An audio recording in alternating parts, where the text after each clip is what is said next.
All right, good afternoon. It is Sunday afternoon. We just got back from church and it is time to open another box.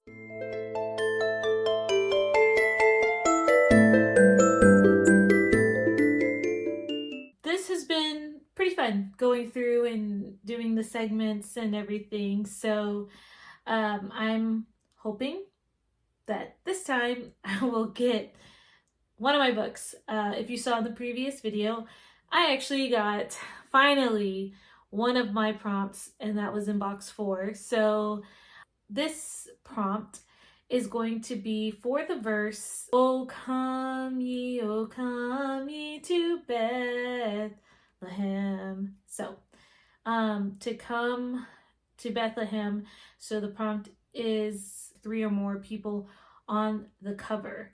So we're going to see what book I will be reading for this verse.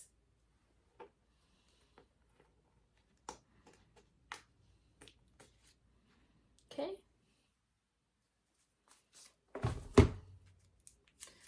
All right. And okay. This is Only the Beautiful. I think it's a Susan Meisner book. There's a picture right there. I do not own this. I think I can get it from the library, but I am excited about this book. I am excited. The thing is, it's another husband pick, so that's okay. Beautiful cover. I think it's also has some sad elements to it. I can't help but feel like this is also a sad book in a way, but I don't know much about it. So we will be pleasantly surprised together what this book is about. So yay, but that is exciting. It's probably been on my hyped book list, like the ones that I've been really wanting to get to. So this was like right up there because I've just heard such good things about it. So yeah, okay. Well, as soon as I find out where I can get this book, I will pick it up and read it. I think the library has an audio version. This is Sunday, so today we're actually going to be meeting for a group study over this book, Discover Your God-Given Gifts by Don and Katie Fortune. We've been trying to get together for this study since November, honestly, and this hasn't happened yet. There was just rounds of sickness that was going through people in the book study, all with different things, and after that rounds, there's just been like Christmas holiday items that have been coming up, like people were getting ready for, and so we would just delay, and then we went out of town. So today's finally the first day that we get to meet together on it, and I'm excited because I'm actually getting to help lead this with my husband, but I've been through it before, so I'm actually doing a lot of the leading of the discussion, and it's just one of those things where I really believe that this would be a great tool for the people in our congregation to just learn more about the gifts of the Holy Spirit and just how they can help within the ministry, within the church. A lot of people have been wanting to plug into our church, and they just don't know how to or where to, and it'll be just a great discussion time, a great time to discover new things about each other. So I'm excited, and that's basically what we have planned for today. And so yeah, at some point today I will check to see if I can find this.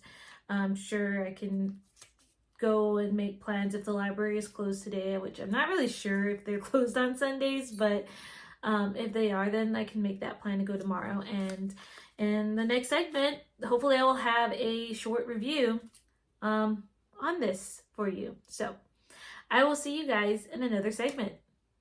Good morning. It is Monday morning, and I found out that my library did not have the book. So what I ended up doing is I had a pile of books that I was gonna unhaul anyway, and I ended up going to half price, which I was a little disappointed in the amount I did receive for these stack of books, because I didn't feel like it was a fair value, but that's besides the point. But I ended up finding this one, Only the Beautiful by Susan Meisner, and I ended up using in-store credit to help with the purchase of this book. So that was exciting. It is a beautiful book, and now I own it, so I'm hoping that I would really like it. But it's in good condition, and I got to read some of it yesterday. So this book is dual timeline, so there's 2 timelines, and so far I'm in the first timeline, which is 1938, and that's set in California with this young girl named Rosie, or Roseanne. And you begin the book basically finding out, and it also says on the blurb that Roseanne is, I think, 17, and she is pregnant, but she isn't married.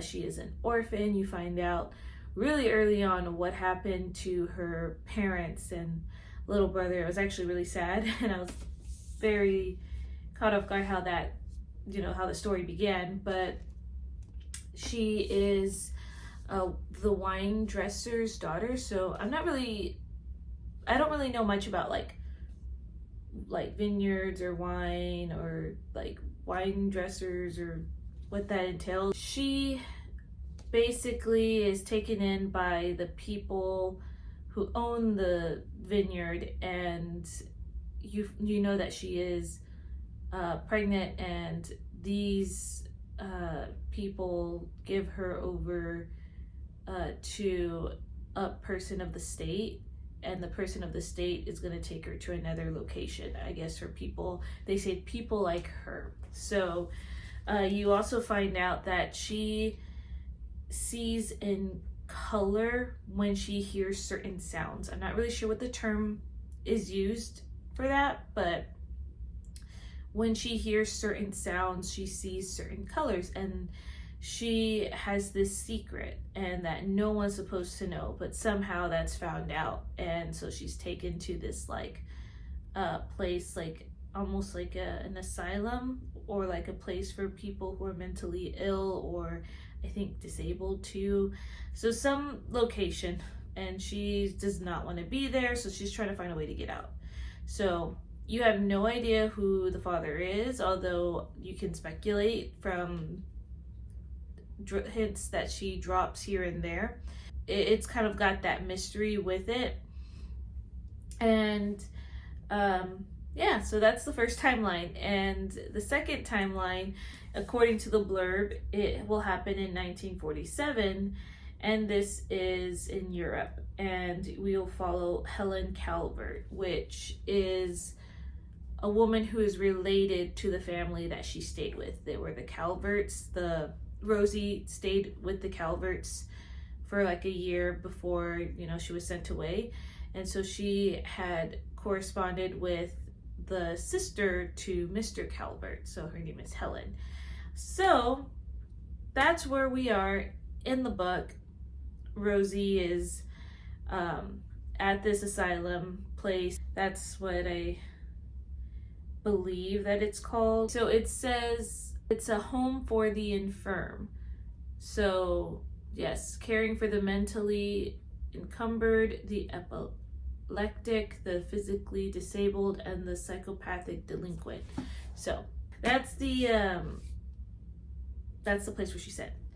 So far, I'm intrigued a lot. I'm wondering how, like, that mystery, like what happened.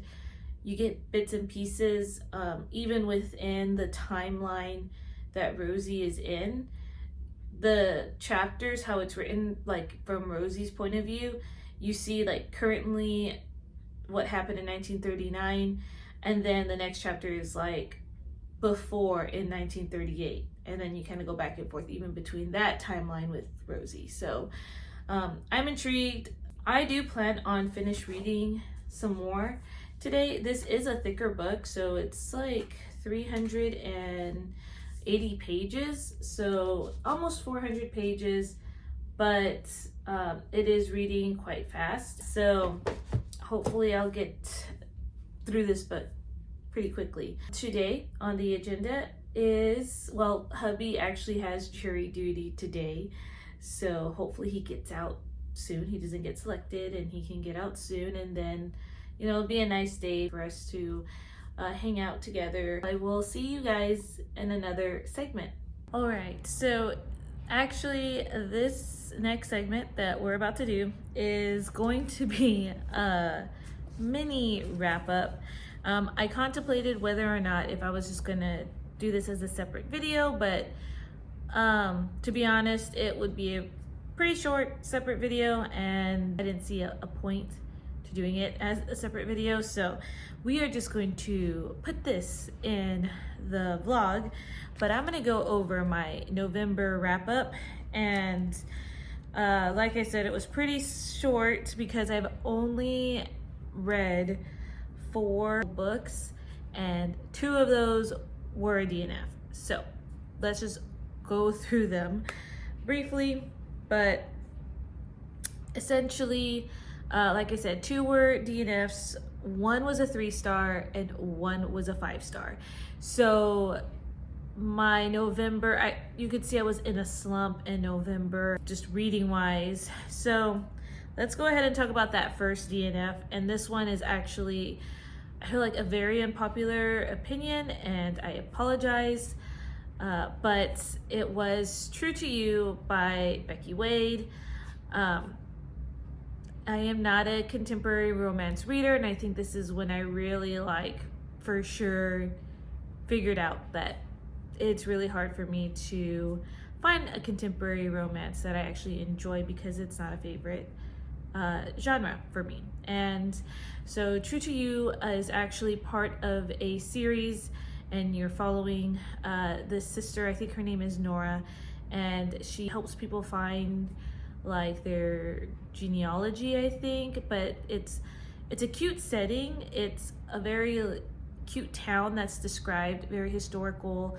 Another part of her job is to refurbish, I think, or like to save like historical homes and like repurpose them, I think is the right word. And she ends up really liking this man. I think he's an ex-Navy SEAL, and she like had fallen for him, and he asked her to help him to find out some of his family's past because I think he was adopted, and he wanted to find his birth parents because he had medical questions. So that's how these two meet, essentially. And she really is fawning over him. She is, there's a lot of like her talk about physical attractions with him, and he is dating someone, and she knows that he's dating someone, and she's trying not to like him, but she can't help but continue to meet with him and even talking about him, that attraction, right?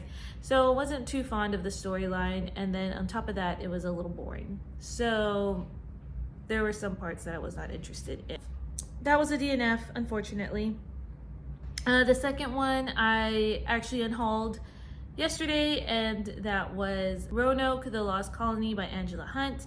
I did get a good third in, and I was enjoying the book. So you follow this girl named Jocelyn, and her father is the last living relative she had, and he passed, and so she is going on this boat to Roanoke to become one of the first families to settle in the colony there. So her uncle's the mayor, essentially.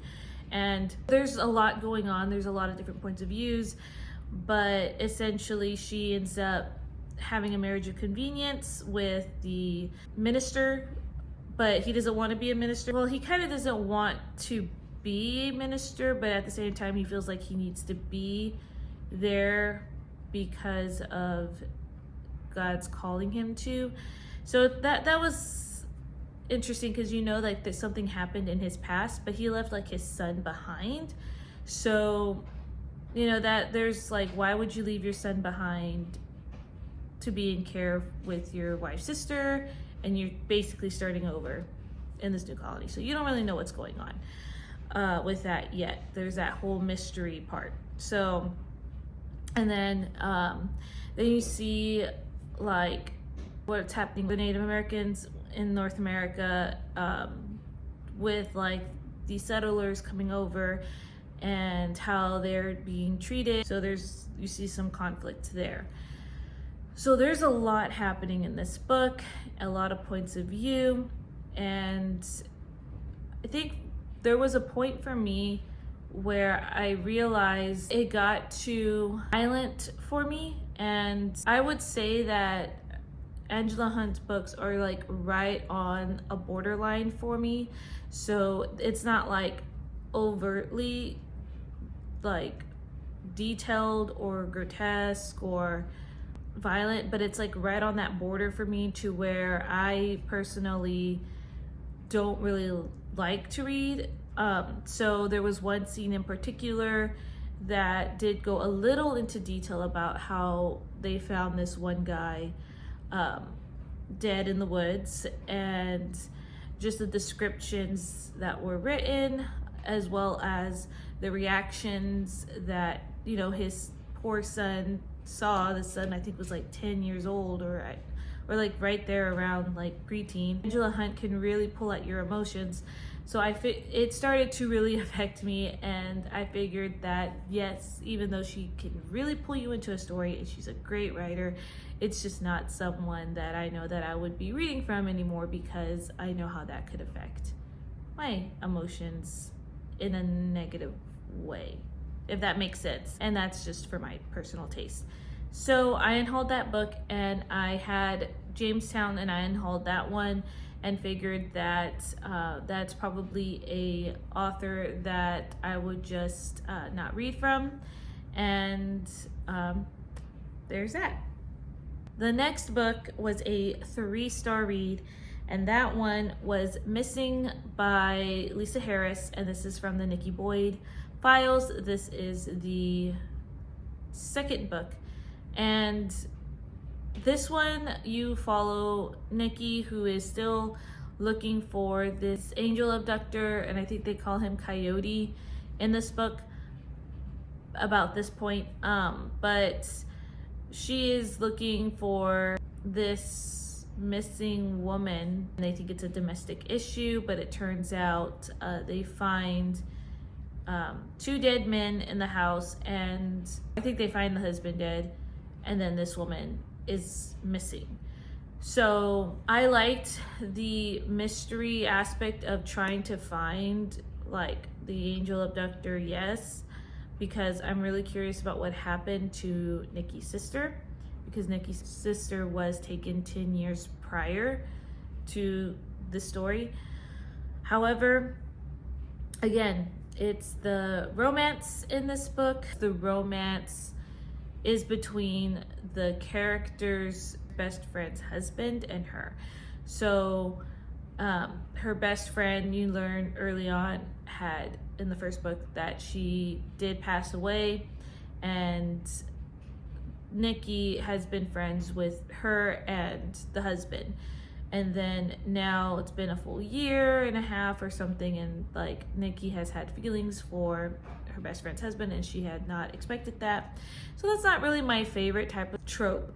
Not crazy about the romance. So I finished the book, but it was okay. And I found out there were 2 more books in this series.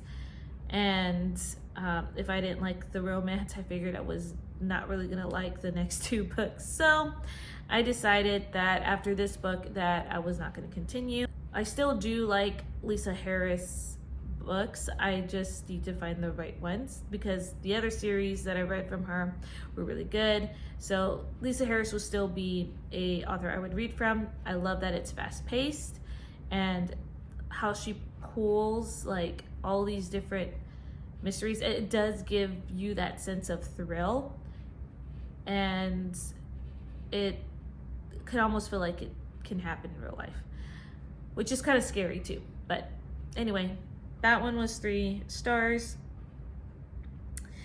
And then my 5-star read is actually a graphic novel, which I don't read graphic novels, but this one was cute, and this is Anne of Green Gables. I loved Anne of Green Gables, the whole series of Anne. And when I saw this graphic novel, I don't remember which booktuber I saw this one from, but my library had it, I picked it up, and I thoroughly enjoy it. Now, I will say the artwork is stunning, but the only thing about the artwork is the eyes of the faces of the character. That kind of creeps me out, the little like circle eyes. That was the only thing though. Everything else was beautifully done. I liked, seeing Anne come to life through these pictures. So that was definitely a 5-star and the favorite of the month. As you can see, not a very big reading month.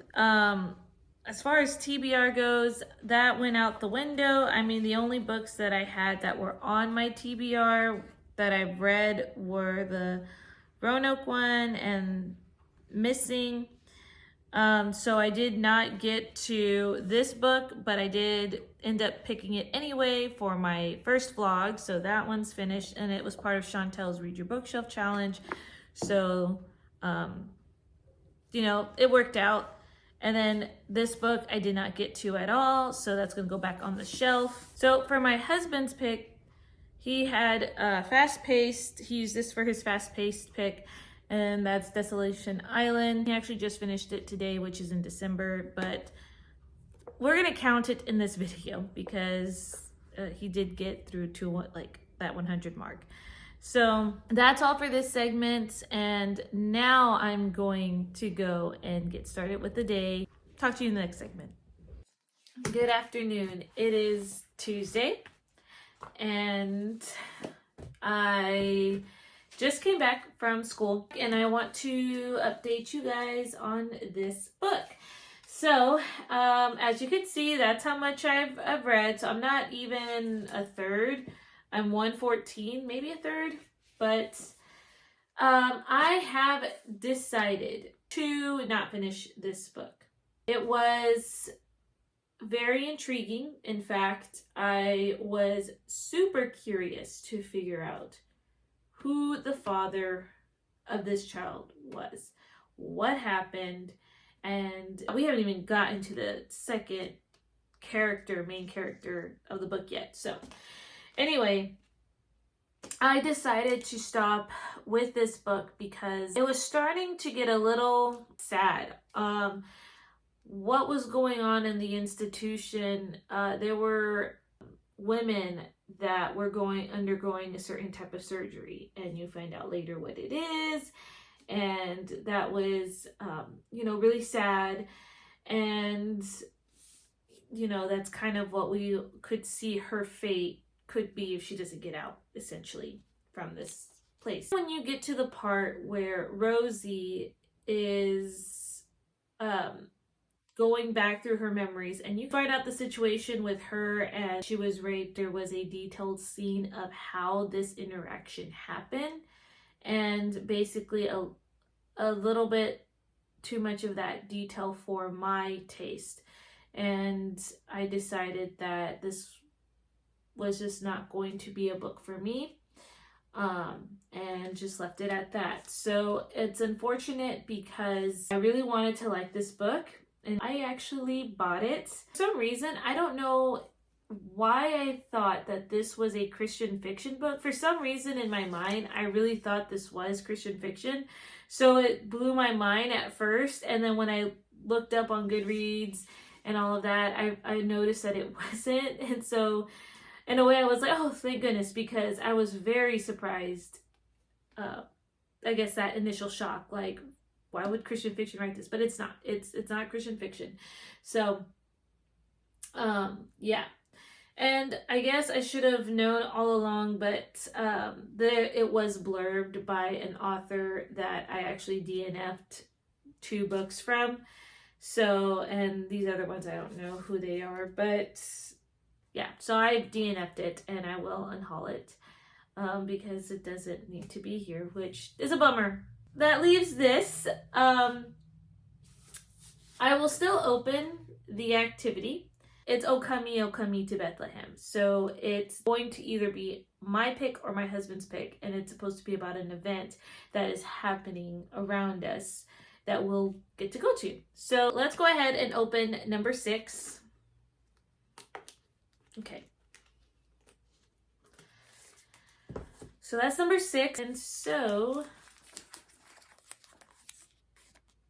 oh, yay! So I got Kat's pick, which is great because I can actually look real quick on my laptop to see what things are happening around the town that we're in. And I will try to find something, within the next couple of days, so that way it can actually be at the tail end of this video. But yeah, that's the plan. Actually, I think I know what I'm going to choose for this one. And this one might be a little cheating in a way, but it counts.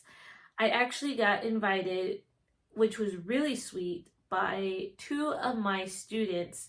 They're both in a winter program that they do outside of the school. So they are part of a youth symphony orchestra through our city. They actually invited me to a concert they're putting on Thursday. And I think this would be the perfect pick because I was planning on going. It is part of the community, and they invited me.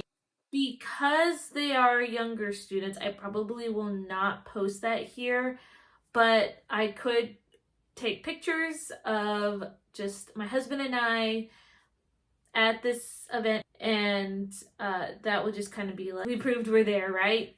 So yes, I'm sorry this vlog wasn't as entertaining. I'm glad that I did do my November wrap up earlier, so that way it has a little bit more of like content in it. And then we talked more about books this time around. So that's what I'm going to end off on.